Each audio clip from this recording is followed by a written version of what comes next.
This video might be a bit controversial, and I hope you can take away something from this. A few days ago, I was in a coffee shop and I met this girl, and in our conversation, I got her Instagram account and I was looking at her pictures and I realized, hold on, are you sure you gave me the correct account? Because this cannot be you. You don't look like this at all. And that was the truth, you know? She's completely unrecognizable. And I know a lot of people have experienced this before, especially now with, Tinder. There's so many reports, or I hear from my friends where they meet a girl or they meet a guy and this person does not look like who they were in their social media account. And thanks to Instagram filters, thanks to Photoshop, thanks to insane selfie angle tricks, you combine all this together and it's very tempting and easy for people to produce images that don't look like them at all. Now, I think that there is a fine line between wanting to look in your best light and looking like someone else completely. Some of these photos,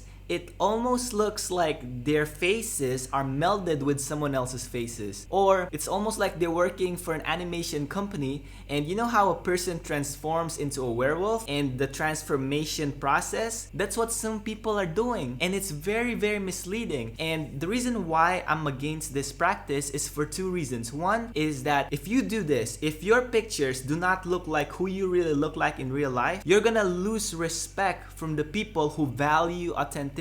And I don't think I need to explain further, because you're not being authentic. You're not being true to yourself because you're being fake. And people who value authenticity, they're not gonna want to resonate and be around your energy. And the second reason why I'm against this, and this reason is actually a lot more important than the first reason. This reason is that you are lying to yourself. Subconsciously, you are disempowering yourself. You're communicating to yourself that you don't like the way you look, that you're not good enough, and that's why you have to pretend to be someone else, why you have to be fake. So this is completely against what I'm trying to do with myself and with others. I want to empower people. I want to empower myself. But when you do this, when you make your images look like someone else, you're not doing yourself any favor or service. Even if you can trick the whole world, you will never be able to trick yourself. And it's the opposite of self-love when you cannot accept and when you cannot be proud and happy with who you really look like. So with that said, like my pictures, my videos, they are color graded because I cannot create content always in optimal lighting conditions because I use the sun as my natural lighting.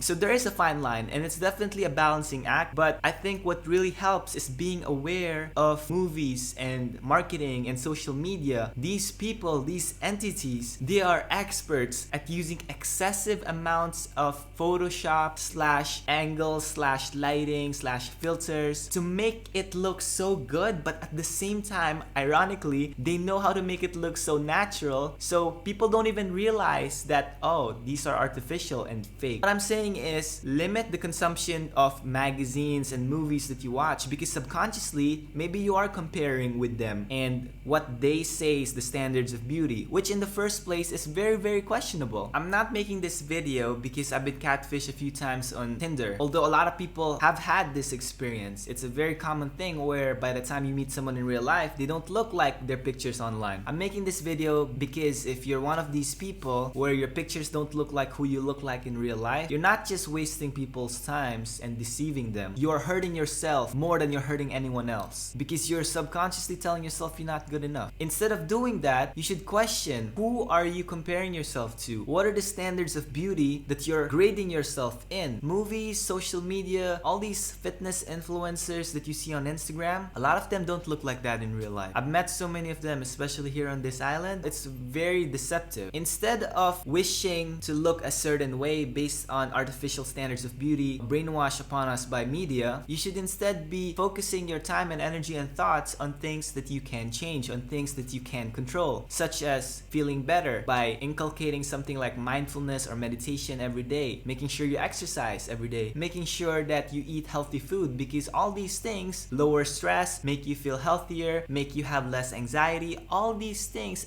essentially ultimately translate into you looking better and feeling better and being proud that you're looking and feeling better in a way that is authentic and real and natural and not something that is fake. If you can fake something and you think it's real, that's fine, but you can't. I hope you guys realize this video is not just a rant. It's hopefully to help empower people, because that's what I want to do for myself and for others as well. So if you found this video helpful, as always, like, comment, share, or click that subscribe button, and thank you for watching.